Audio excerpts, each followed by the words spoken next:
ವಾದ ಪ್ರತಿವಾದಗಳನ್ನು ಸೂಕ್ಷ್ಮವಾಗಿ ಅವಲೋಕಿಸಿದ ನಂತರ ತೀರ್ಮಾನ ಈ ಕೆಳಕಂಡಂತಿದೆ. ನಕ್ಷೆ, ನಕಲಿ ಕೀ ತಯಾರಿಕೆ, ಅಮ್ಮನವರ ಕಂಠಿಹಾರದ ಚಿತ್ರ ಇವೆಲ್ಲ ಮೇಲ್ನೋಟಕ್ಕೆ ಪ್ರಮುಖ ಸಾಕ್ಷಿಗಳಾಗಿ ಕಂಡುಬಂದು ಆರೋಪಿಯನ್ನ ಅಪರಾಧಿಯನ್ನಾಗಿಸುವ ಸಾಮರ್ಥ್ಯವನ್ನ ಹೊಂದಿರ್ತದೆ. ಆದರೆ ಅಮ್ಮನವರ ಕಂಠಿಹಾರದ ಕಳ್ಳತನದ ಪ್ರಕರಣ ಕಣ್ಣಾರೆ ಕಂಡ ಸಾಕ್ಷಿಗಳ ಗೈರು ಹಾಜರಿಯಿಂದ ಪೇಲವ ಎನಿಸುತ್ತದೆ. ಹಣಬಲದಿಂದ ಸಾಕ್ಷಿಗಳನ್ನ ಕೊಂಡುಕೊಳ್ಳುವಂತ ಈಗಿನ ಕಾಲದಲ್ಲಿ ಮೌಖಿಕ ಸಾಕ್ಷಿಗಳು ಅಪ್ರಸ್ತುತ ಎನಿಸುತ್ತೆ.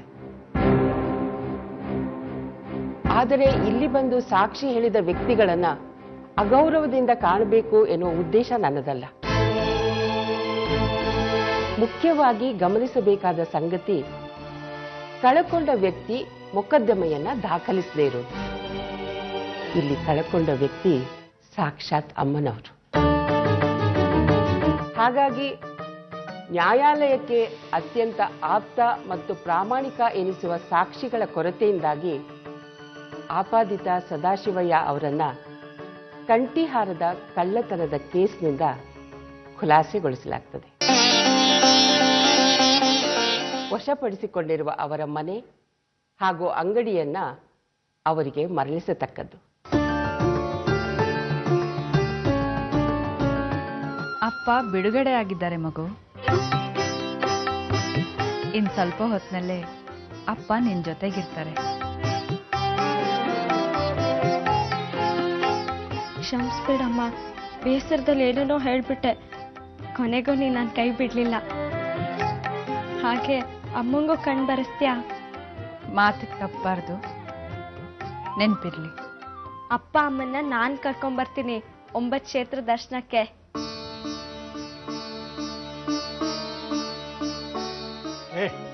ಏನಾಯ್ತು ಹುಚ್ಚಾಕ? ಸಂಭ್ರಮ ಸಂಭ್ರಮ. ಗಾಂಧೀಜಿ ಜೈಲಿಂದ ಬಂದಾಗ ಹೂವಿನಾರ ಹಾಕಿ ಕರ್ಸ್ಕೊಳ್ತಾ ಇದ್ರು. ನನ್ನ ಹತ್ರ ದುಡ್ಡಿಲ್ಲ, ಅದಕ್ಕೆ ಕುಣಿತಾ ಇದ್ದೀನಿ ಅಷ್ಟೇ. ವಯಸ್ಸು 40 ಆಯ್ತು. 60ನೇ ವರ್ಷದಲ್ಲಿ ಹಿಡಿಯೋ ಹುಚ್ಚು ಈಗಲೇ ಅರ್ಧ ಹಿಡಿತಿದೆ ನೀನು.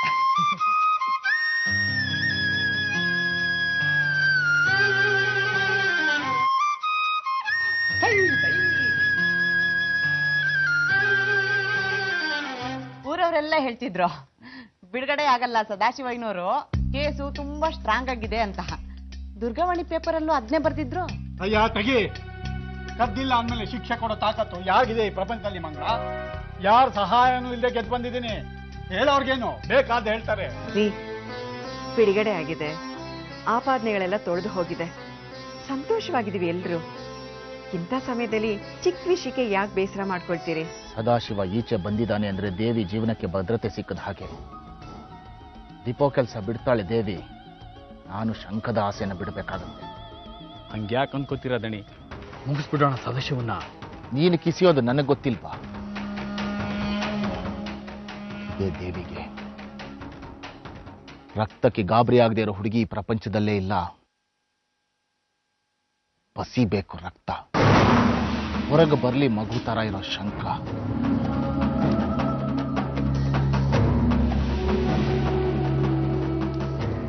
ಅಂಗಡಿ ಮನೆ ಎಲ್ಲ ಕೈಗೆ ಬಂದಿದೆ. ಈಗ ನಿಯತ್ತು ಸತ್ಯವಂತಿಕೆ ಅಂದ್ರೆ ಏನು ಅಂತ ಪ್ರಪಂಚಕ್ಕೆ ತೋರಿಸ್ತೀನಿ. ಅಂದ್ರೆ ನೀನೀಗ ಕೇರಳದ ಸರ್ಪ ಸೇಫ್ಟಿ ಹೊಡಿದ್ಯಾ? ಎಲ್ಲರ ಮೇಲೂ ಮಾನನಷ್ಟ ಮೊಕದ್ದಮೆ ಹುಡ್ತೀನಿ. ಅರ್ಚಕರಿಂದ ಹಿಡಿದು ಯಾರನ್ನೂ ಬಿಡಲ್ಲ. ಅಮ್ಮನವ್ರ ದಯೇರಿ, ಬಿಡುಗಡೆ ಆಗಿದ್ದೀರಿ. ನಮ್ಮ ಪಾಡಿಗೆ ನಾವು ಇದ್ಬಿಡೋಣ ರೀ.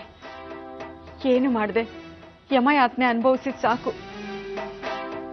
ಅವ್ರವ್ರ ಸುಳ್ಳು ಅವರನ್ನೇ ನುಂಗ ಹಾಕುತ್ತೆ. ಯಾವ ಅಮ್ಮನವರು? ಸತ್ಯ ಗೆದ್ದಿದ್ದು, ಸತ್ಯವೇ ದೇವರು. ನಿನ್ನ ಅಮ್ಮನವ್ರಲ್ಲ. ನಿನಗ್ ಮಾತು ಕೊಟ್ಟಿದ್ದೀನಿ ಅಂತ ನಾನು ಅಪ್ಪ ಅಮ್ಮಂಗೆ ಹೇಳಲ್ಲ.